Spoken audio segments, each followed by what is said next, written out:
Welcome back to Natal B Reefing, and this is a video of the ocean nutrition. I keep saying that, but I don't think it is. Sea Chem shrimp flakes. I was given this the other day to have a tryout by Nick's Aquarium, Oceanarium, and Terrarium. He said give it a go, so I took it, I fed it, the fish are digging it. You can actually see the purple firefish going up there, and he really enjoys it. They've all started to realize that it's food. In the beginning, they were kind of confused because they were never fed flake before. But the one thing that I did find very irritating was continually having to take a pinch of this and drop it through the top of the mesh and do a whole bunch of other things to it.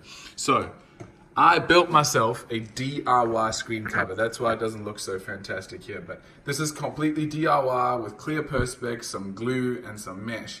Now, I wanted to, if anyone watched the Facebook live video, you'll see the story. But what I wanted to do was I wanted to hook the feeder up to here so that it could drop the food from height, or from here so it could drop the food. But the EHAM feeder, it's a pretty big size device. So if I put it this way, what was happening is it was dropping directly onto this crossbar. And if I put it, let's say, that way, it was landing into the overflow box. If I put it this side, it was landing outside of the tank. And if I put it this way, it was falling again too close to the middle. So what I decided to do was place it directly on this strut. And right behind where I've placed it is actually a like a little brace. So one of these little braces that holds it. And because if you look from the side, you can see just how thick this cover is. It's really solid. It's not warping at all. So I mean, that's it there, and I'm pushing pretty hard, and I'm not getting any movement on it. So the idea is that that's where it's going to sit, probably a tiny bit more over that way. And I've just done a feed, so you can see a little bit of the food gets caught in the mesh, but that's okay.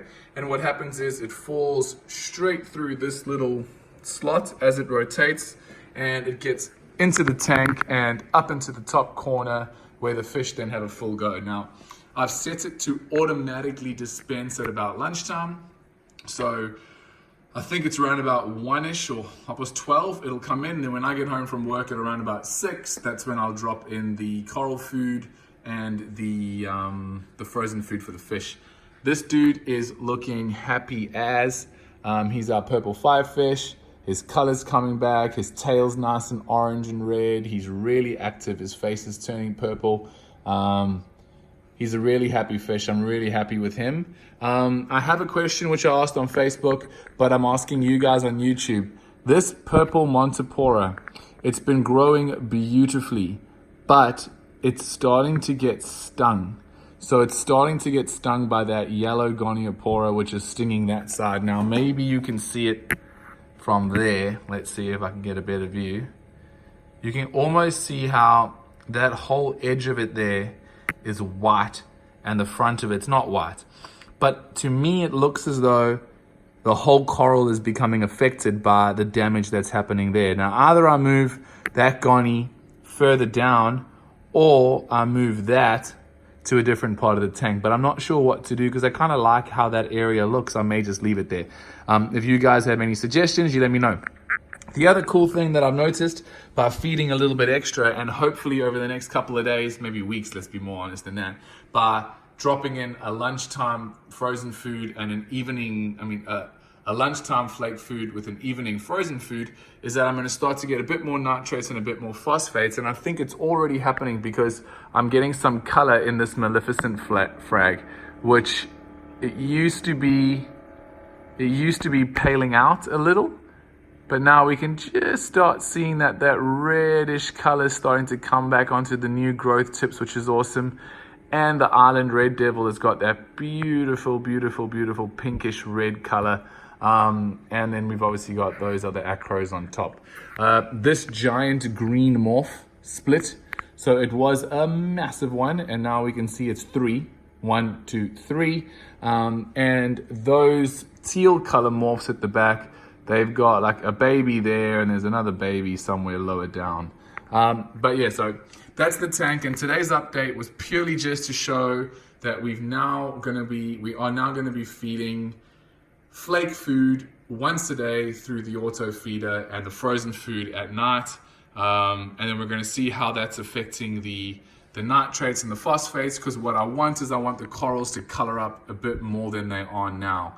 I'm already putting in polyp lab amino acids, continuum microblast, continuum microfeast, or whatever it is. I'm chucking in phytoplankton, amino acids, zoanthid food, you name it, it's going in here every single day.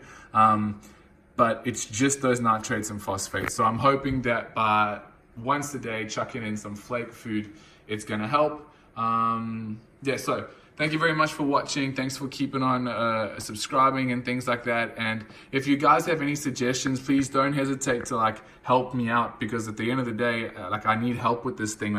I don't know what to do with that, and I don't know if I should just leave it and see who wins. And I also don't know if that's a really good idea to have it there.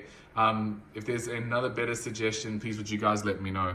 So thanks for watching Natal Bee Reefing, and we will keep you up to date on what's happening. Won't we, Nundy? Hey, are we going to keep them updated? She couldn't care less. But there we go. So yeah, thanks for watching, guys. Peace.